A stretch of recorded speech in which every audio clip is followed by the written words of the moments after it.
Assalamu alaikum dear students, how are you all? I hope you will be fine and spending quality time. Today I welcome you to the new video. As you know that we have been discussing chapter 9 chemical equilibrium and we have also discussed its types. Today I am going to describe the new topic, that is the law of mass action. Basically एक law जो है ये to scientist जो है इन्होंने combine effort करके जो है लॉ जो है प्रेजेंट किया, गोल्डबर्ग एंड वेज इन 1869 इन्होंने अपना जो है लॉ पेश किया that is related to the mass action. Mass mean amount of the reacting substance.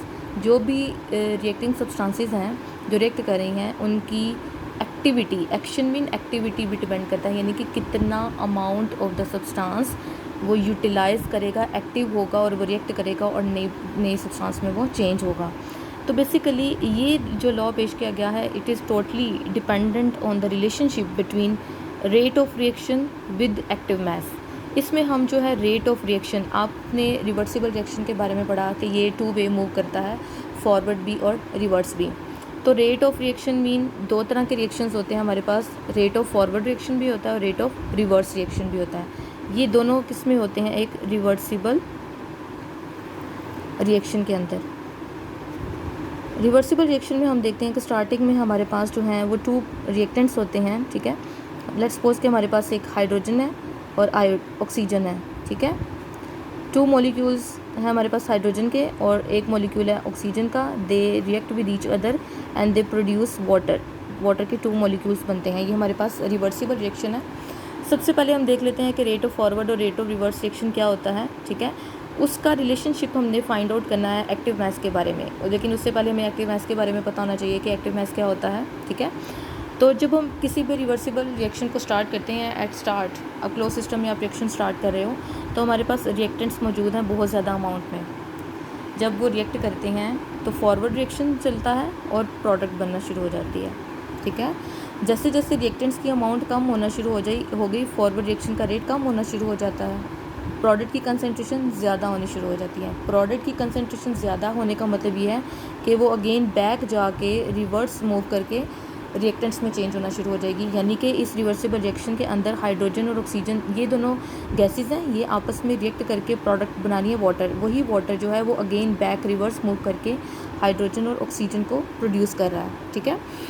अब इस रिवर्सिबल रिएक्शन में तो हमने पढ़ लिया कि दो तरह के रेट्स हैं, रेट ऑफ फॉरवर्ड रिएक्शन भी है और रेट ऑफ रिवर्स रिएक्शन भी है. अब हमने देखना है कि रेट ऑफ रिएक्शन फॉरवर्ड और रिवर्स, इन दोनों के जो रेट्स हैं, इन दोनों की जो स्पीड है वो एक्टिव मैस पे किस तरह से डिपेंड करती है, ठीक है. अब एक्टिव मैस को डिस्कस करने से पहले मैं आपको बताऊंगी कि एक्टिव मैस और टोटल मैस में क्या डिफरेंस होता है. तो आपको जब ये डिफरेंस क्लियर हो जाएगा तो आप एक्टिव मैस और टोटल मैस के बारे में जो डिफरेंस हैं क्लियर करने के बाद आप रेट ऑफ रिएक्शन का एक्टिव मैस के साथ रिलेशनशिप इजीली फाइंड आउट कर सकते हो. और देन आप केमिकल इक्विलिब्रियम किस तरह से इस्टेब्लिश होता है किसी भी रिवर्सिबल रिएक्शन में, उसको आप इजीली मैथमेटिकल एक्सप्रेशन के थ्रू बता सकते हैं, ठीक है. अब लेट्स सपोज कि जब रिएक्शन स्टार्ट हुआ तो हमने हाइड्रोजन की जो अमाउंट ली वो हमने ली 10 ग्राम. हाइड्रोजन गैस कितनी ली हमने? 10 ग्राम. ऑक्सीजन की अगर हम बात करें, लेट्स सपोज कि हमने ऑक्सीजन ली 40 ग्राम. अब ये वो अमाउंट है जो हमने स्टार्ट में ली, ये है टोटल अमाउंट, या हम इसको कह सकते हैं टोटल मैस. यानी कि ये मैस का मतलब है अमाउंट ऑफ रिएक्टिंग सब्सटेंस. जब हमने रिएक्शन स्टार्ट किया तो हमारे पास रिएक्टेंट्स थे रिएक्टिंग सब्सटेंसेस में, तो हमने जब इनकी अमाउंट ली, लेट्स सपोज हाइड्रोजन की हमने ली 10 ग्राम और ऑक्सीजन की कितनी ली? 40 ग्राम. अब प्रोडक्ट जो बनी वो बनी 36 ग्राम. इसका मतलब ये है कि 10 और 40 ग्राम 50 ग्राम टोटल बनता है. अगर ये दोनों आपस में रिएक्ट करें तो वाटर हमारे पास 50 ग्राम आना चाहिए था. इसका मतलब ये है कि हमारे पास जो वाटर है वो 36 ग्राम आया.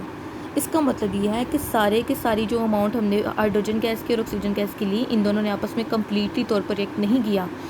इसमें से सिर्फ उतने अमाउंट रिएक्ट की जितने चाहिए थे और उन्होंने आपस में रिएक्ट करके प्रोडक्ट की स्पेसिफिक जो अमाउंट है वो 36 ग्राम बना दी. इसका मतलब ये है टोटल मैस में से जितने अमाउंट रिएक्टेंट्स की आपस में रिएक्ट करती हैं, रिएक्ट करके नई प्रोडक्ट बना देती हैं, उस अमाउंट को हम क्या नाम देंगे? Active mass. अब हम देखते हैं कि एक्टिव मैस इसमें कितना है. हाइड्रोजन का मैस कितना होता है? 1 ग्राम.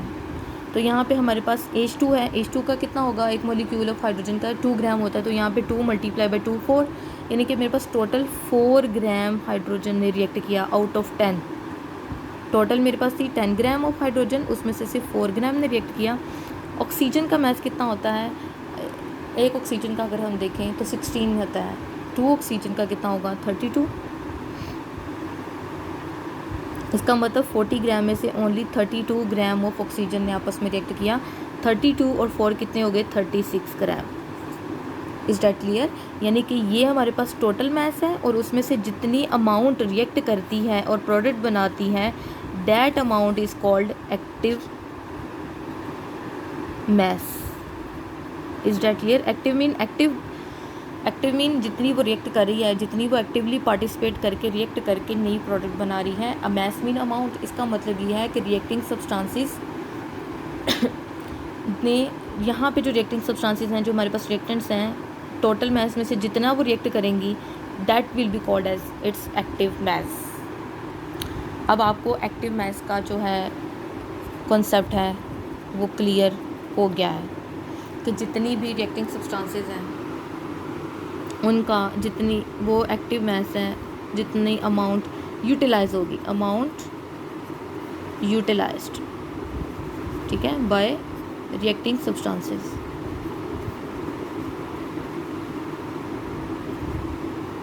जितनी एक्टिवली पार्टिसिपेट टोटल मास में से जितनी अमाउंट रिएक्ट करेगी, ठीक है। अब एक्टिव मास को हम रिप्रेजेंट करते हैं बेसिकली, ये एक कंसंट्रेशन होती है हमारे पास, मोलर कंसंट्रेशन के थ्रू हम इसको रिप्रेजेंट करते हैं। अब एक्टिव मास मीन कंसंट्रेशन, तो हम कहते हैं कि ये हमारे पास मोलर कंसंट्रेशन होती है और इसका यूनिट हम लिखते हैं मोल पर डीएम क्यूब, या आप इसको इस तरह से भी लिख सकते हो मोल पर डीएम क्यूब। यानी कि आप डिवाइड का साइन लगा देंगे तो डीएम क्यूब हो जाएगा, डिवाइड का साइन हटा देंगे तो वो जो है वो -3 में चला जाएगा, यानी कि डीएम क्यूब की जो वैल्यू है वो मल्टीप्लाई हो जाएगी, पर डीएम क्यूब में चेंज हो जाएगी। यानी तो आप इस तरीके से लिख सकते हो, यहाँ इस तरीके से लिख सकते हो। इसका मतलब ये एक्टिव मास के बारे में हमें पता चल गया।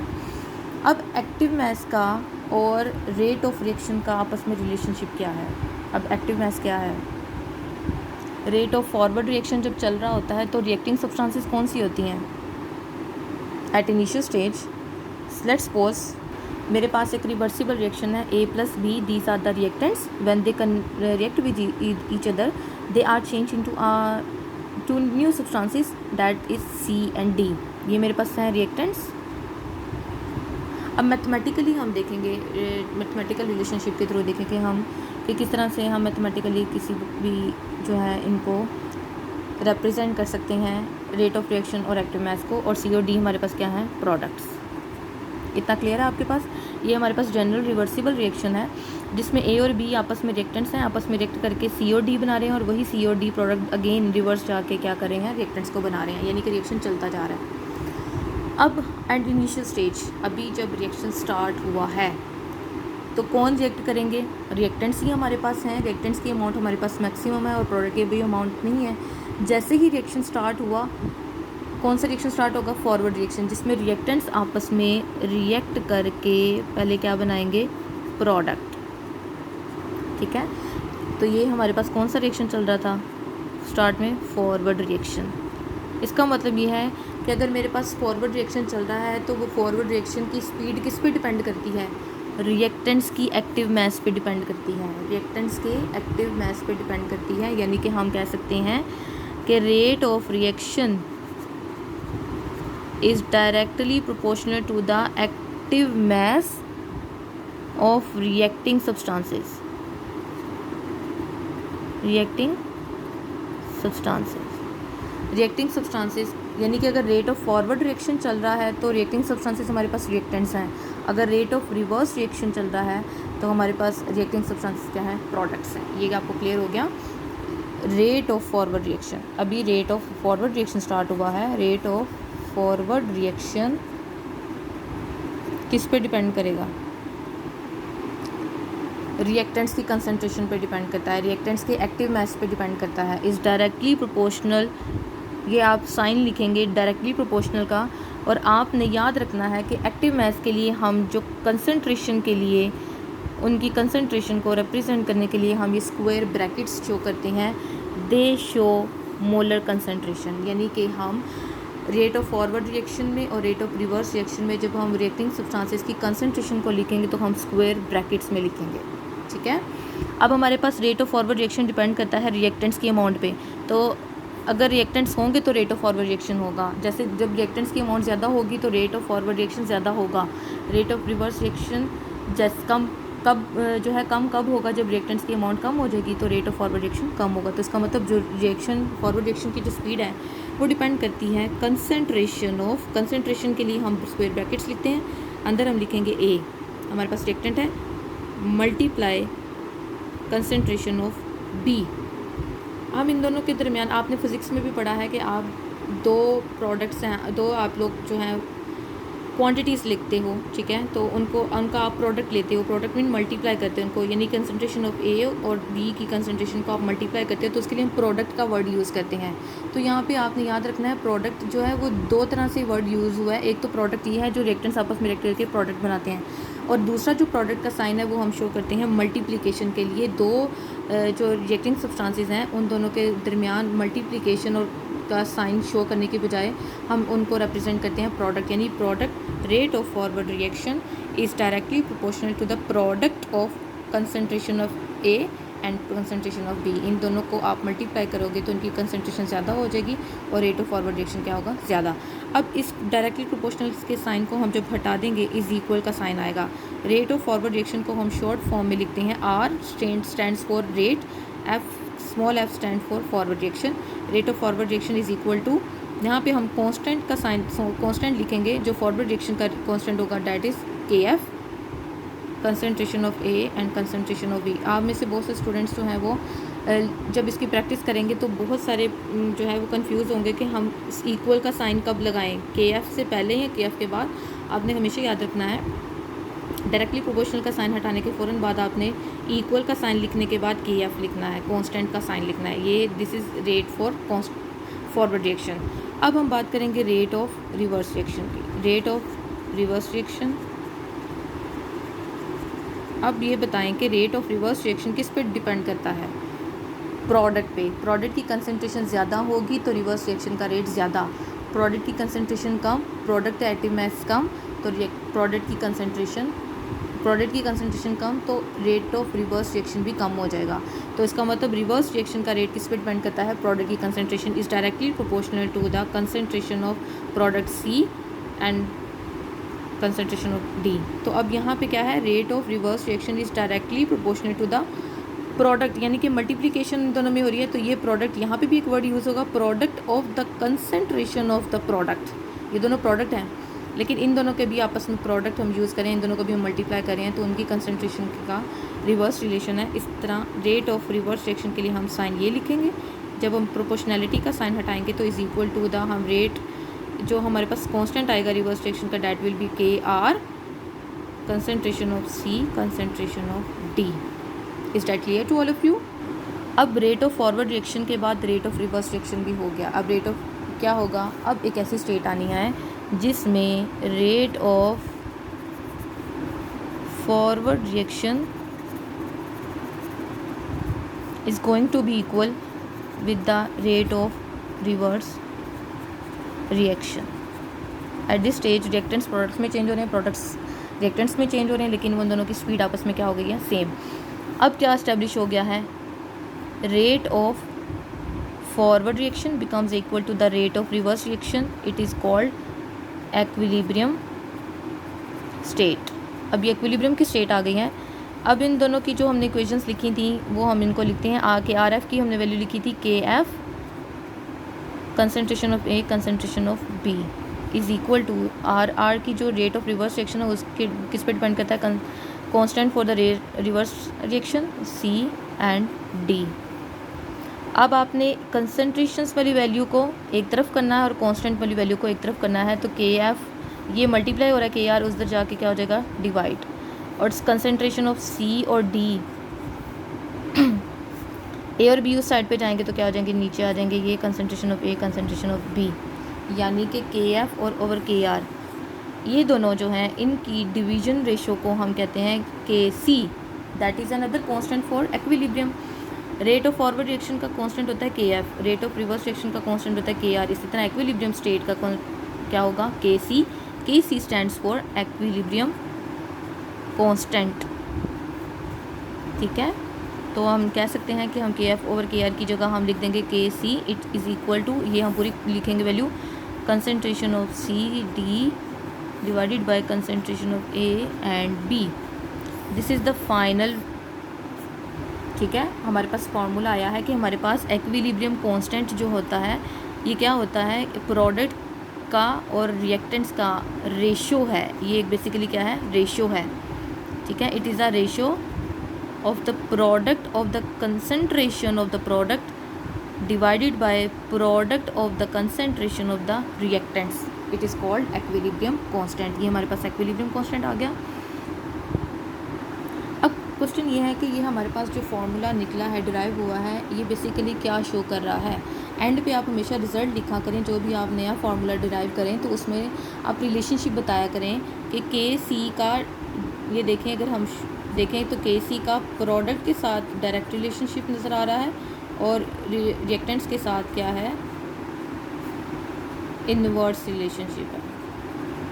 तो क्या समझ आ रही है, अगर प्रोडक्ट की कंसंट्रेशन ज़्यादा है तो KC की वैल्यू ज़्यादा आएगी, अगर रिएक्टेंट्स की कंसंट्रेशन ज़्यादा है तो KC की वैल्यू कम, रिएक्टेंट्स की कंसंट्रेशन कम, KC की वैल्यू ज़्यादा, KC की वैल्यू ज़्यादा है तो प्रोडक्ट की कंसंट्रेशन क्या है, ज़्यादा है, ठीक है।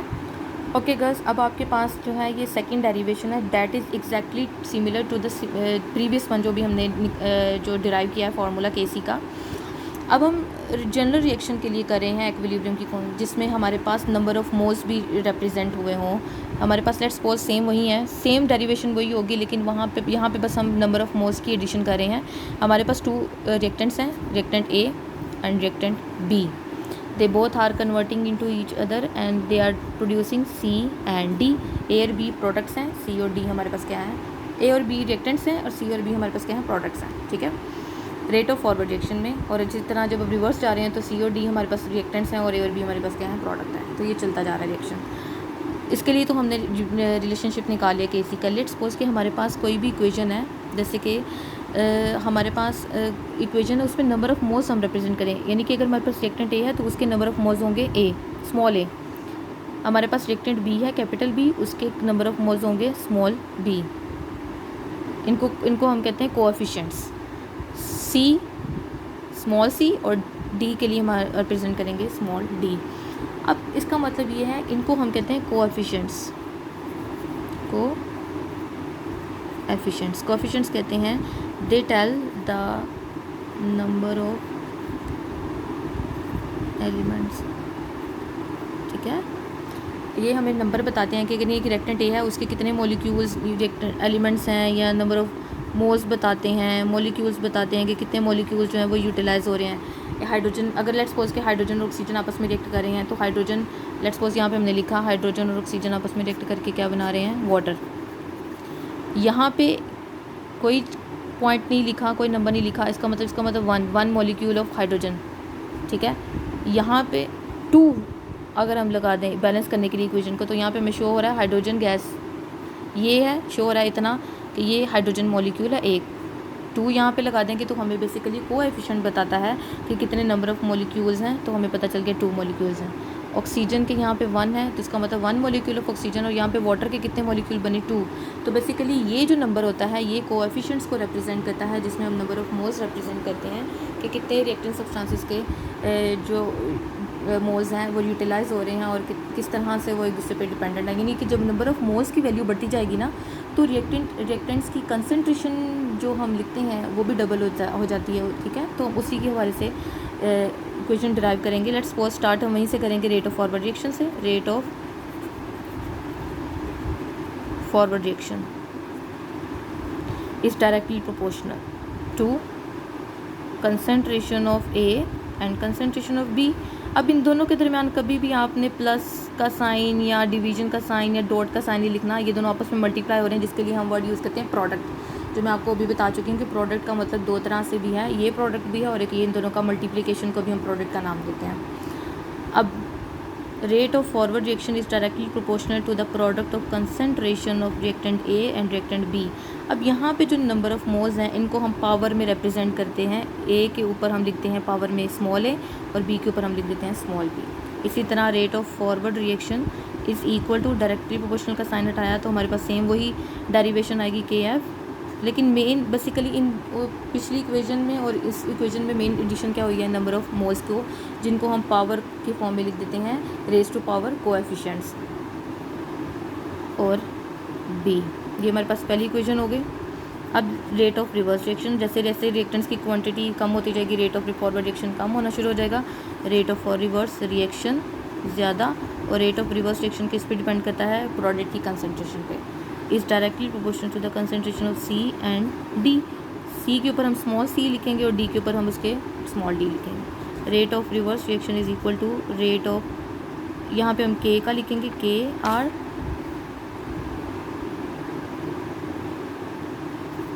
सी डी, ये इस तरह से लिखेंगे। अब दोनों रिएक्शंस, ये हमारे पास सेकेंड इक्वेशन हो गई। अब एट एक्विलिब्रियम स्टेट क्या होगा, at equilibrium state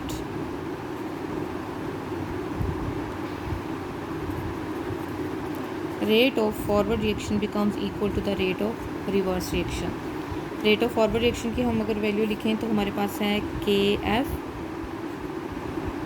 A B is equal R R, जो रेट ऑफ रिवर्स रिएक्शन उसकी वैल्यू है हमारे पास के आर सी डी।